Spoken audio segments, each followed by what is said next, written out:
তো প্রথমে আমরা হচ্ছে ক্রিস্টালোগ্রাফিক ডাটা স্ট্রাকচার বা ওপেন ডাটাবেস যেগুলো, এখান থেকে আমরা ধরেন আয়রনের একটা Saif file CF file download করলাম।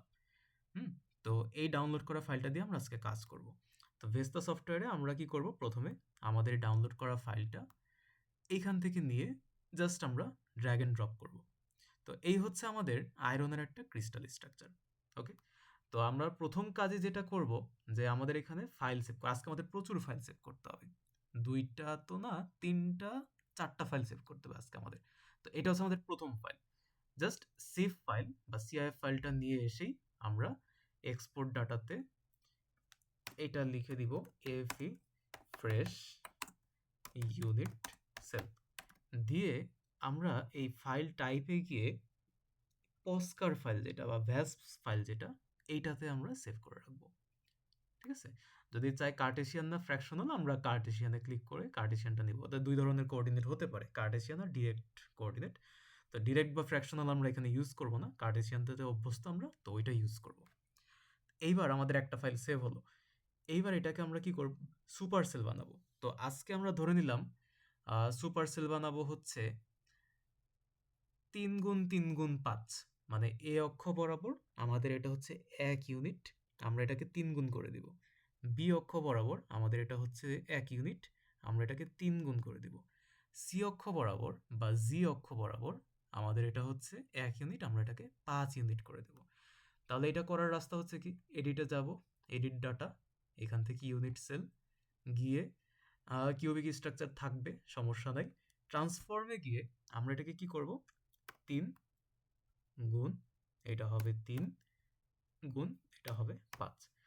এটা গিয়ে ওকে দিলাম, ইয়েস দিলাম, ওকে দিয়ে অ্যাপ্লাই করব। এই আমাদের সেল ক্রিয়েট হয়ে গেল। এটা হচ্ছে আমার সেই সুপার সেল।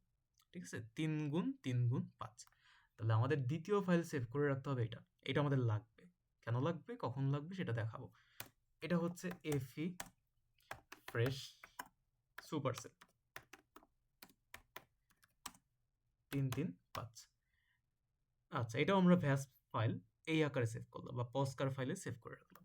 এটা আমরা কার্টেসিয়ানে দিয়ে রাখি, সব কার্টেসিয়ানে নিয়ে যাব। আচ্ছা, যদি আমরা ফ্র্যাকশনালে নিতাম তাহলে সবগুলা ফ্র্যাকশনাল, যদি কার্টেসিয়ানে নিই সবগুলা কার্টেসিয়ান। আচ্ছা, তো এই গেল আমার সুপার সেল। এইবার এই সুপার সেলের উপরে আমরা একটা ভ্যাকিউম তৈরি করব।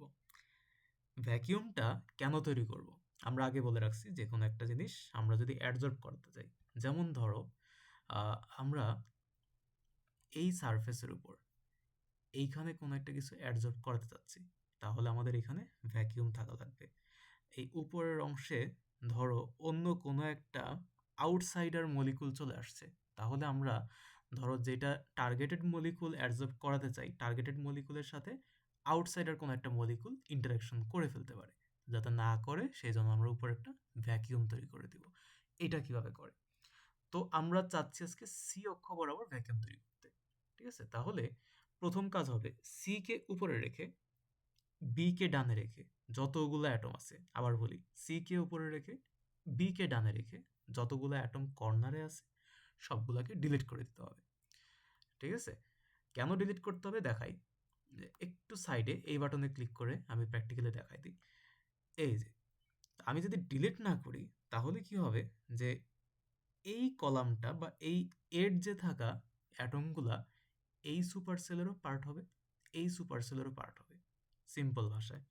তো এই জন্য আমরা চাই যে হচ্ছে কোনো রিপিটেশন না হোক। তো এই জন্য আমরা সি কে উপরে রেখে বি কে ডানে রেখে এরকম যে ওরিয়েন্টেশনটা আসবে, এখান থেকে গিয়ে আমরা এই বি এর যে সবগুলা অ্যাটমকে ডিলিট করে দেব। এরপরে আবার সি কে উপরে রেখে এ কে ডানে রেখে একটা ওরিয়েন্টেশন পাবো আমরা, এই যে। তো এইখান থেকে আবার সবগুলা অ্যাটম ডিলিট করে দেব। তাহলে বি আর এ, এই দুই এজের এখন কোনো অ্যাটম নাই। তাহলে এইবার আমাদের স্ট্রাকচারটা হবে এইরকম। ঠিক আছে, তো এই যে আমাদের এই পাশ দুইটা ফাঁকা, হুম এই পাশটা ফাঁকা, এই পাশটা ফাঁকা, আমাদের এইখান বরাবর তাহলে একটা ভ্যাকিউম তৈরি করবো এখন আমরা। আচ্ছা, এইবার আসো আমরা ভ্যাকিউম তৈরি করি।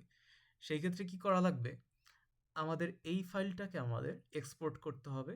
এক্সপোর্ট ডাটাতে গিয়ে আমরা দিব এফি supercell 553 sorry 335 without AB heads দিয়ে এইটাকে আমরা XYZ ফাইলে সেভ করব। সেভ করলাম। হিডেন অ্যাটম সেভ করতে চাই কিনা? চাই না। তাহলে এইটা হচ্ছে আমাদের 3টা ফাইল সেভ হলো। তা আমাদের আপাতত কাজ এতটুকু শেষ। এইবার আমরা যাব আমাদের ফাইল ম্যানেজারে। এইখানে আমাদের কি কি সেভ হলো?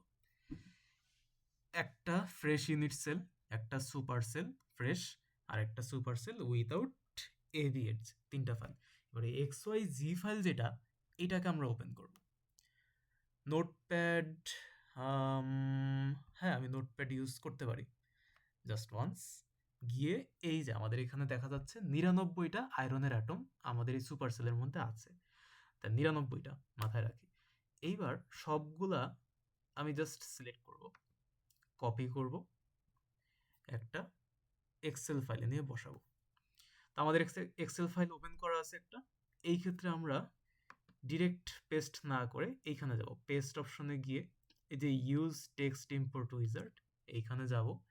আমাদের দেখা যাচ্ছে ডিলিমিটেড ফাইল, এটাতে গিয়ে নেক্সট স্পেস সিলেক্ট করে রাখা আছে কিনা এটা দেখতে হবে। তারপরে নেক্সট গিয়ে ফিনিশ। এইটা দিলে আমাদের এই যে এফি এগুলো আমরা চাইলে এক টানে ডিলিট করে দিতে পারবো। ঠিক আছে, তো আমরা এটা ডিলিট করে দিই,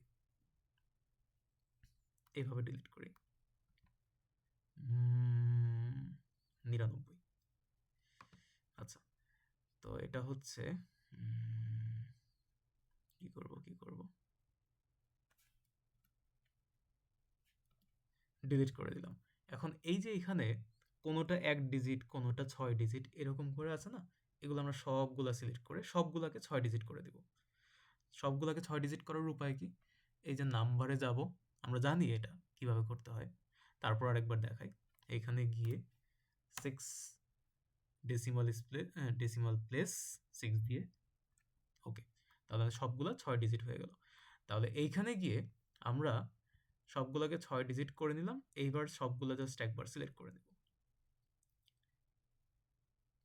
99টা অ্যাটম সব একবার টান দিয়ে সিলেক্ট করা হয়ে গেলে এইবার আমরা কোথায় যাব? আমরা যাব এই যে আমাদের ফ্রেশ ইউনিট সেল ছিল একটা, এইটাতে যাব।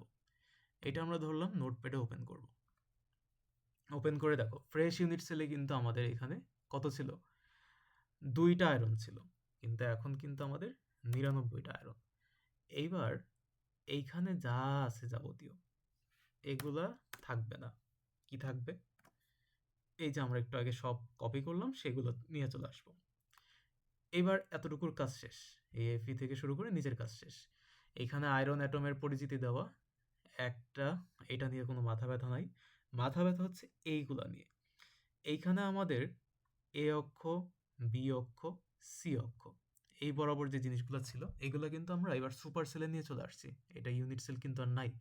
এবার সুপার সেল হচ্ছে 3 3 5, তাহলে এটাকে 3 গুণ করতে হবে, এটাকে 3 গুণ করতে হবে, এটাকে 5 গুণ করতে হবে। তাহলে চলো আমরা এটা কিন্তু ক্যালকুলেটরে করতে পারি। আমি একবার ক্যালকুলেটরটা এখানে দেখাই দিই, সুবিধা হবে। ধরো আমরা সি চাপ দিলাম, পেস্ট, গুণ 3, আমাদের যেটা আসলো সেটা জাস্ট আমরা কপি করে এখানে বসাই দেব। তো এখানে ক্যালকুলেশন করলে সুবিধা হচ্ছে আমাদের আলটিমেটলি ক্যালকুলেটর বাইরে থেকে চেপে চেপে নিয়ে এসে এইখানে ওই পেস্ট করতে গেলে বা টাইপ করতে গেলে কোনো ডিজিটের ভুল হওয়ার সম্ভাবনা থাকে, এটা এখানে আর থাকলো না। তাহলে আরেকবার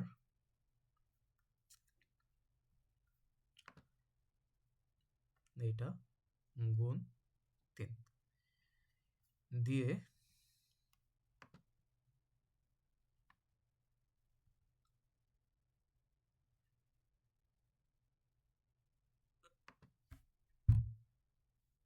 আচ্ছা, আর এইটা কিন্তু আমরা সুপার সেল নিয়ে আসছিলাম 5 গুণ, 3 3 এই যে সি অক্ষ বরাবর আমরা নিয়ে আসছিলাম 5, তাহলে এটাকে আমাদের 5 গুণ করতে হবে।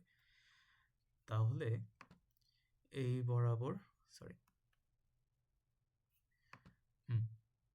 এই বরাবর নিয়ে এসে আমরা জাস্ট 5 গুণ করে দিয়ে দেখব কি অবস্থা।